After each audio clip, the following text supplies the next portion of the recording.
Okay, we're here at Two Brothers Organic Farms in India with Hi. Satyajit. Yep. Yep, and we're doing an interview, just talking about the farm, how he got into farming, why organic, and the whole process of what happens on the farm. So, Hi, Brian. thank you for Morning. having me here. It's been an incredible experience. I've been here for almost 2 weeks, and the hospitality and the love is incredible. It's amazing. Pleasure to have you here, Brian. Thank you. Lovely. Yeah. Yeah. So, tell me, how did you get into farming, organic farming, and where you are now?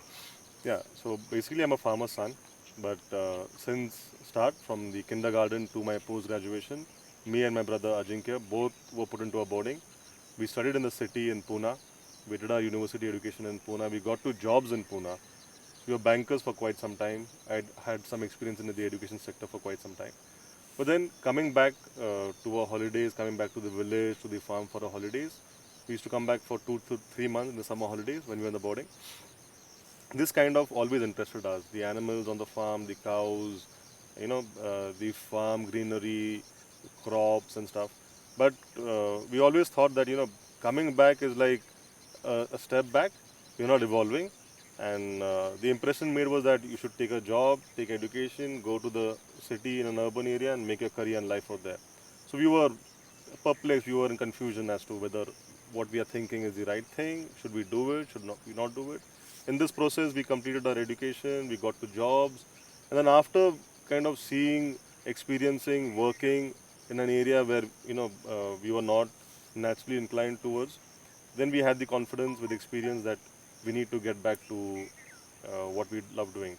So we were always kind of confused whether we should pursue our interest as a career, spend our life in this, and our experience doing something that we didn't like a lot for 8, 9 years, then kind of gave us the confidence that, nay, I think we need to go back and try our hand at farming. So people at home, it's a normal customary thing that you don't come back and do farming. So they were not very inviting. And then we tried spending the weekends at the farm. So we took a job near Pune, and then we always came down to the weekends, spent some time, tried understanding how farming is done, what the present traditional practices, what the practices that our parents were following and stuff. And we started giving more and more time. So we started compromising on the jobs that we were doing and spending more time at the farm. And then with time, it became more and more clear that our time on the farm, our days spent in the farm were fabulous. We enjoyed it. That gave us immense joy, and we naturally took to it.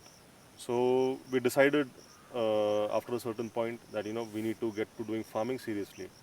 And then both of us quit our jobs, and we got to doing farming. Then when we came back, we kind of analyzed all the traditional practices, all the present practices that were going on, and somehow we felt that there was a lot of wanting. There was things are not right. Soil fertility had been going down, down, down. Productivity had been going down. Water holding capacity of our soils had been going down. And we had seen this because when we were in school, we used to see the productivity, we used to see our crops. And suddenly, after 15, 20 years, everything is going into a mess. So that made us question why, what, how. And then when we came back, we always wanted to do it in a very holistic way. So we read about organic farming, about natural farming, about sustainable farming, and we took a lot of knowledge from theory from there. Then we visited many farmers across our state, across our country that were known to doing good natural and organic farming, and we picked up some ideas from them. And then we came here and started doing experiments in phases by phases. So we requested our parents to give us a parcel of land that is aloof from everybody else's, and we could do our own practice. So they kind of obliged, and that's how we started. So we started off with the cows, as cows are an intrinsic process to organic farming. We need their cow dung, cow manure as inoculation for all the healthy bacteria that they have. So we have these Indian indigenous Gir variety cows at our farm, and that's how the process began. And we're enjoying it. It's fabulous. It's fantastic. Wow. Yeah, Wow. So you're organic farm and you're certified organic yeah, through EcoCert. yeah. So while doing this process, there are many farmers who do organic, natural farming, but they don't want to kind of put a lot of attention on the certification, on the marketing process. But since we had an exposure of both worlds and we were two of us, My interest being the farming, the agriculture part, and Ajinkya took interest in the marketing distribution part. So we decided that we'll do whatever the best practices that institutions, governments, and certifying bodies require, and customers trust. So organic certification is one of them. It's a cumbersome process. It's quite a costly process to do it in India. But we did it. From the last 2 years, we have been certified by EcoCert. It's a French multinational, has its offices in India, and they conduct yearly audits out here. They come and inspect all the processes. We document all our processes, and we've been certified by EcoCert as an organic farm. Wow. Yeah. Wow. And what makes you an organic farm versus a non-organic farm, or different organic farms? Yeah. So even in the organic farm, people do very cosmetic changes. So I have seen that many of these certified organic farms or organic farms just kind of have monocropping, and they will spray organic certified pesticides and fertilizers, but they are not holistically a natural organic farm from where most of the nutrition is derived from the soil. They're not working on the soil health. So we didn't want to do that. We wanted to create an ecosystem whereby it is not dependent on me, on the farmer. And the system functions in itself, that it is biodiverse. The soil health feeds the tree feeds the soil health. And we opted for this kind of farming, where it's a combination of natural farming, sustainable farming, and got it certified from EcoCert. Wow. And currently you're working on a food forest with 25 varieties. Yeah. Yeah. So when we started off with one. That's the pomegranate orchard.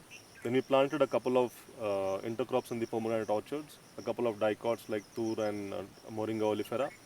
And then after a year, once we got that confidence that intercrops do come proper and the pest management is quite holistic, then we went to a model where we had 4 intercrops, and now, like you saw, the latest orchard that I showed you earlier has 8 intercrops, and we have been experiencing those 8 intercrops from the last 1.5 year, and we are pretty confident that now we can move to a system that has close to 25 to 30 varieties of fruit, vegetable, flowers, and it's a veritable food forest. Wow. Wow. Yeah. That's And amazing. it works for the soil health also. So not only from the perspective of produce that comes out is a variety of produce, but the soil, if you go into a jungle, you'll have a variety of species of crops, a variety of species of trees, and they require that biodiversity. Like how you require a brother, a sister, a father, an uncle, an aunt, a wife. You require your relations. You have a social life. In a similar pattern, the trees require company of other trees, not only from the social aspect, but more from the soil health, more from the nutrition aspect.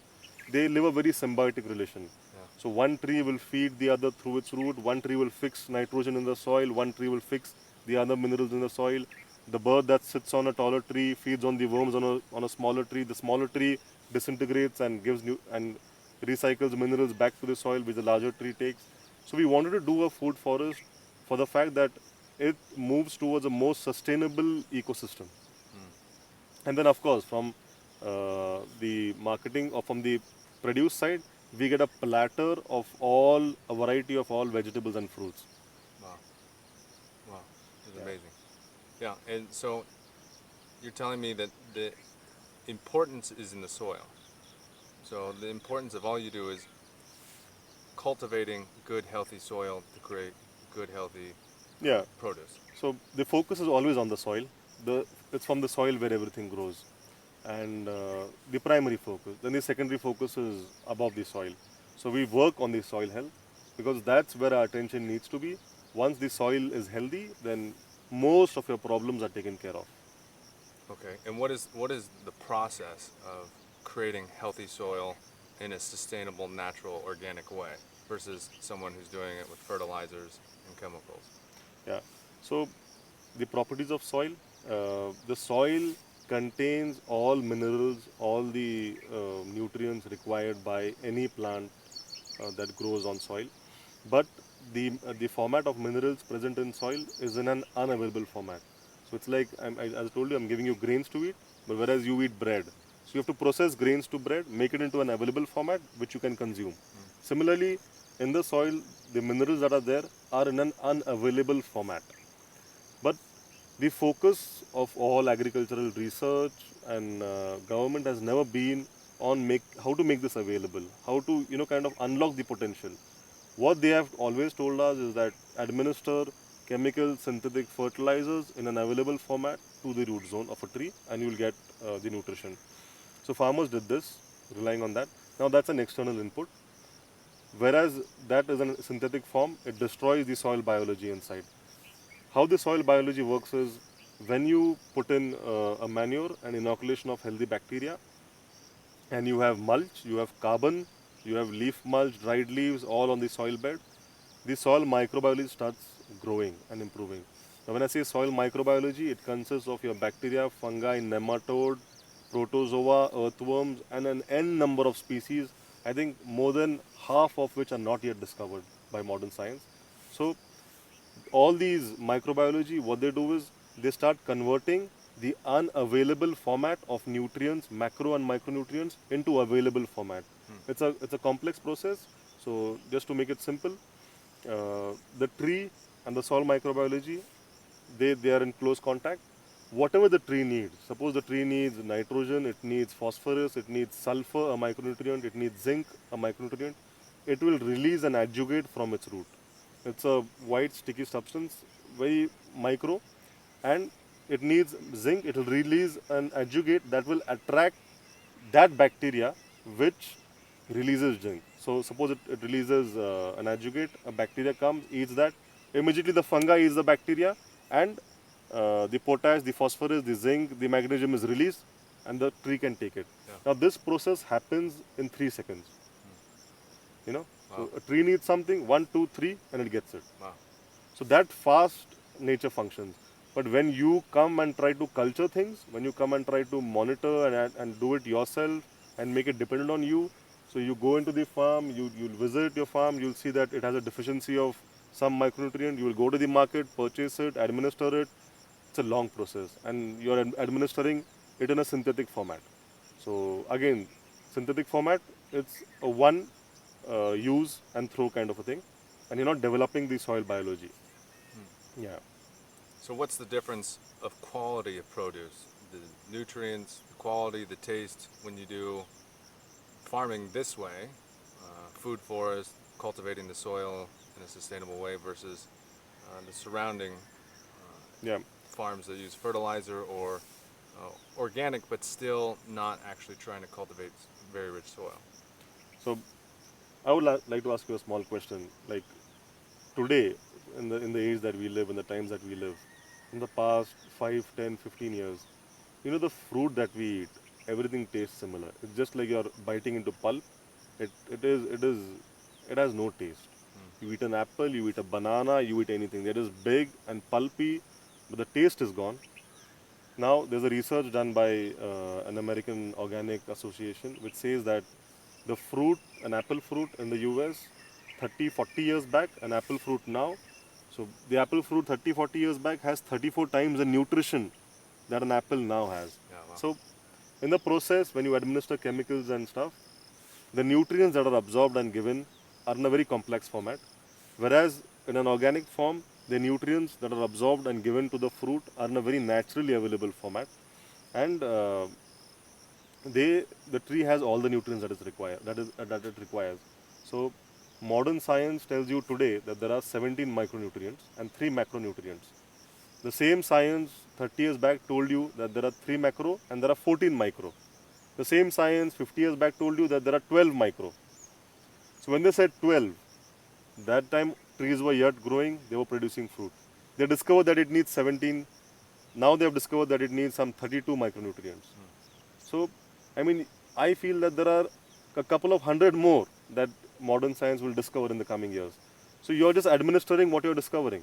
But the soil biology is so complex, the nutrients are so complex, and the tree has been taking whatever it requires in a natural format. So a natural organic fruit contains all the nutrients in a very rich, available and natural format. That immediately once you have them, once you consume them, they're like medicine. They start getting assimilating very fast into the body and it's beneficial. Wow. So that's how it's different from a chemical grown fruit. Yeah. It's so important. Yeah. Yeah. Another amazing thing is how there's such a symbiotic relationship with the farm and the cows that are on this farm. And the cows are much different than any cows I've come across in the U.S. From the dung, the urine, to even how they're treated and raised. Maybe you could talk about how the cows on this farm and the type of cows, then being indigenous to India versus the Jersey cow, are such a big part of this process of growing healthy soil and healthy food. Yeah. So while we were doing our research to turn our farm into organic, one of the major requirements is that what input do you give to the farm when you turn your farm organic? So we were clear that the input was cow dung, cow urine.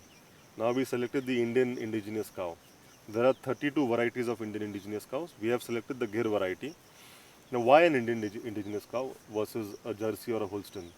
So this cow has been native to India since the last thousands of years. It has got accustomed to the climate, the fodder, and it is very disease resistant. In high temperatures, it will resist high temperatures. Nothing happens to it, and its intestine is longer than a Jersey or a Holstein cow. A Jersey or a Holstein cow is an European cow. It is grown and accustomed to that kind of a climate which is not prevalent in India. So it's a high maintenance cow that you get to your farm.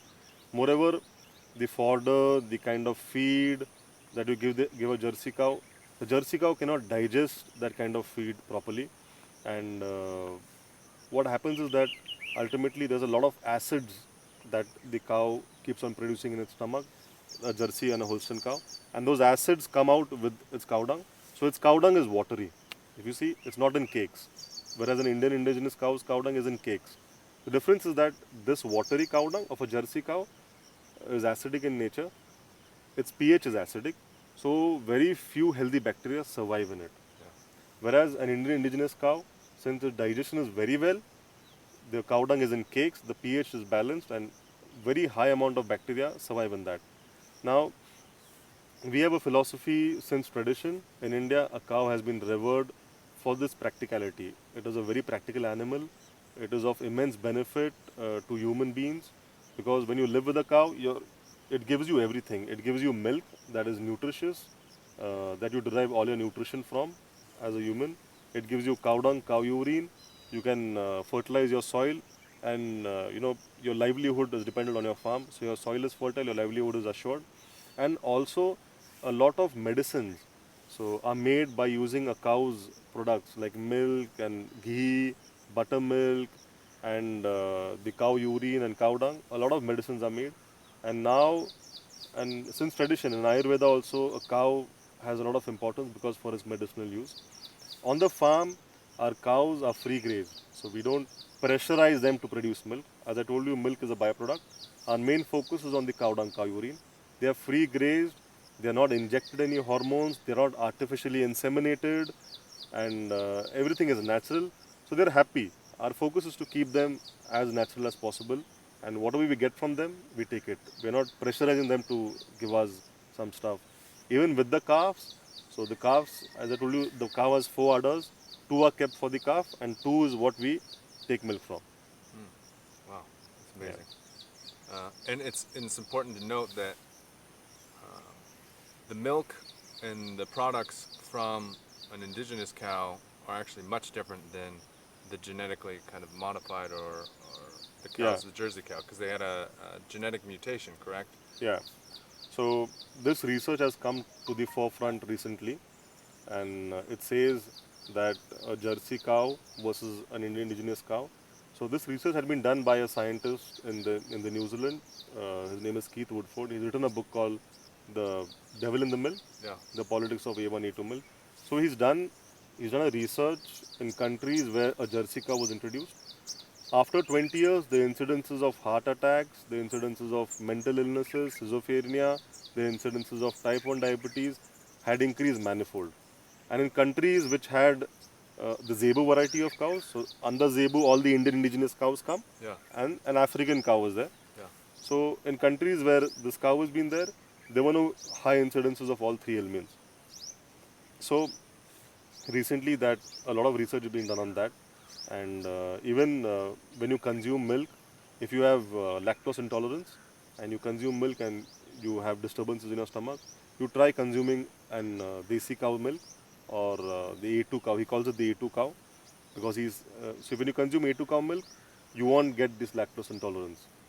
So he says that according to his research that there's a genetic mutation which happened 5,000 years back in the Jersey cows, and they release histidine in the milk. So histidine has narcotic properties. When consumed for a long time, they play havoc with your body and they create these 3-4 illnesses. And whereas an Indian indigenous cow releases proline in its milk, and its milk is not only beneficial, it is medicinal. Wow.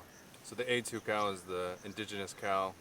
It doesn't have the mutation where your Yeah, body can use it. It has all the healthy properties, can be used as medicine. A1 is where the mutation happened, and populations that have the A1 cow, which is mostly kind of in North America and Australia, this is where these diseases, heart disease and diabetes and such, yeah, started to proliferate. Yeah. Wow. true. So exactly, I mean, a lot of research is coming to this forefront now, and people now across in Europe, in many countries, in New Zealand, they have started converting their cows to A2. So they kind of injecting the A2 cow genes into their cows and kind of trying to make them A2 cows. But it's never 100% result. So they'll have 60% A2, they'll have 70% A2. Whereas we have been with these cows since ages, and tradition always told us, Ayurveda, our science always told us, medical science, that this cow's milk is beneficial. It's akin to your mother's milk. So in India, we call the cow Go Mata. Go is cow, Mata is mother. So in all aspects, a cow is like a mother to to a farmer's family, and its milk is like mother's milk. So even in our culture, when a mother, suppose she delivers a baby and she's not producing milk, the best milk recommended is the Indian indigenous cow, desi cow's milk that we give to the baby. Wow. So this is tradition that had been carrying on, but we forgot the science. And so we easily, once you forget the science, there's no logic, there's no reasoning. When the government introduced the Jersey cows from Europe into India, from Jersey from the US and Holstein from Europe, we took to it immediately because we lost the science behind what the tradition was. And today, a lot of science is being discovered in the tradition, and now we're taking back to our tradition. Wow. Yeah. It's incredible. Anything else about the farm you want to share? Yeah. So many things. I mean, I told you about the farming process, the cow mill, and the cow process. Even working on the farm, working in healthy soil, uh, you get immune to many diseases. So a lot of your immunity is built from the bacteria that you have in your gut. But today, living a very sanitized life, I mean, we are sanitized in the cities to a very large extent. For everything, we will use sanitizers. We will, our floors are sanitized, our walls are sanitized, our environment is sprayed and sanitized. We have taken it to an extreme. Yes. You know, of course, washing your hands after you come back from the toilet and stuff is what is healthy, is recommended. But taking it to an extreme is not recommended, and the after effects of which we are now finding in the new age diseases and the weak immunity in our children and in the younger generation. So when you work with soil, a lot of healthy bacteria kind of get into your system from the soil, and that helps you build your immunity. That helps to increase the diversity of the gut bacteria in your stomach, and it's a lovely experience working with. I mean, I don't know from where it comes, how it comes, but it's a very joyous experience when you work with soil, when you work with plants, and you work with such biodiversity. So that's one thing I would recommend everybody. Whenever you have the time, whenever you can afford to go to a farmer nearby, go and work in soil. It's a different experience. We have been, mankind has grown with soil and grown with trees and with farm and stuff. And recently, in the past 150, 200 years since the Industrial Revolution, we have distanced ourselves from it, and we have artificialized a lot of our lifestyle, a lot of our food, and that is not fulfilling. That is not very satisfying. I can say this with conviction because I've experienced both the lives, and I would recommend you all to learn it or to experience it through staying and working at somebody's farm. And what health benefits, if any, have you experienced from switching from your job in banking to coming out and being on the farm? Yeah. So while working in a bank, I had developed a very severe back problem because sitting is the new cancer, and I didn't realize it. And suddenly it got very worse. I don't know what it was. I couldn't walk for more than 20 meters. So I got myself diagnosed. We had an MRI done, and the doctors came up with the conclusion that I had a slip disc, a herniated disc at L4 and L5, and it was so severe that I couldn't walk any distance. So I mean, I went into a shock. I was like, in school I was a sports person, and I always considered myself to be fit and healthy. And I mean, when did this come? How did this happen inside my body? And I contemplated on it. I didn't go for a surgery. A surgery was recommended, but I didn't go for it. I took to some physiotherapy. I took to some a good chiropractor. But then that helped momentarily, and I experienced this that whenever with this problem, whenever I used to walk on even surfaces like a floor or like a road that was man-made, and with shoes and stuff, the back pain used to be very severe. Wow. But when I came to the weekends to the farm and I used to walk in uneven surfaces like mud and farm and soil, and especially without footwear, my back used to give me no trouble. So it always perplexed me that why is it happening out there and why is it not happening out here? And I kind of thought it must be psychosomatic or something. So I went back to my doctors, to my orthopedic surgeon. And I told him that this is the case, and then we kind of observed it. Why is this happening? So later on, the experiences got stronger, and I kind of, when I shifted down to farming, I didn't undergo a surgery. I yet have my MRIs done twice, 6 years back for my back problem. Where so initially I told you I couldn't walk 10 meters. When I took to farming, on an average, I'm walking close to 20 to 21 kilometers in the farm, working on the farm, and I have absolutely 99% of my back problem has vanished. Wow. So it is no more a hindrance in anything I do. And that's something I experienced firsthand. That's amazing. Wow. So I don't know what worked. You know, you can find the science when people who are studying into this, but this worked for me, and I directly attribute it to the farm, to working in the farm, and to doing what I love. Wow. Wow. That's incredible. Yeah. Thank you for sharing that. That's amazing. And I guess my last question is, for people interested in starting to grow their own food, or those not wanting to grow their own food but purchase food they know for sure comes from a place of really rich, healthy soil, what are some of your suggestions?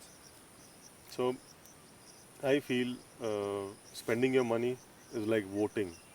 So when you spend your money to buy stuff that is grown with chemical practices, that is grown with artificial practices, you're promoting that. So wherever in your area, in your community, you find a farmer who is doing organic and who has the required certification, who is doing natural farming, there are small farmer markets around you, go and purchase. Don't question the cost factor, because this is a very initial movement. There is a cost. Since there is no middleman, we have to get our stuff to the farm and stuff. Go and purchase it. It is like voting for that farmer.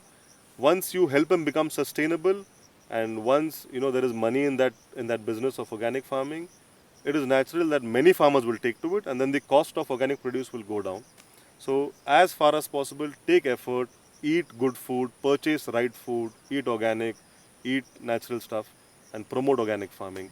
Because you're not only doing it for yourself in terms of the nutrition that you will get, your diseases will be reduced, since you'll have all the vitamins and nutrients in a natural form that you're consuming. But also, you are in a way helping environment. So when you vote for an organic farmer by purchasing his stuff, you ensure that farms that are sustainable grow. And by sustainable, I mean farms that use less of carbon, that have a less carbon footprint. Whereas chemical farms use a lot of instruments, they burn diesel, and chemical synthetic fertilizers are all petroleum, most of them are petroleum byproducts like urea and stuff. So you're promoting the dark world. Out here, you will promote a better world. You'll promote biodiversity. You'll promote more, food forests, trees, and ecology. You'll promote water harvesting. So your one single purchase can have ripple effects across. So please purchase organic.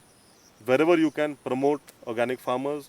there will be a certain element of doubt where you will question the, you know, I mean, is it really organic? Is it not organic?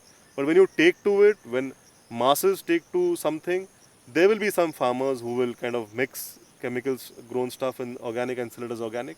But when many people take to it, your government is forced to come and monitor it.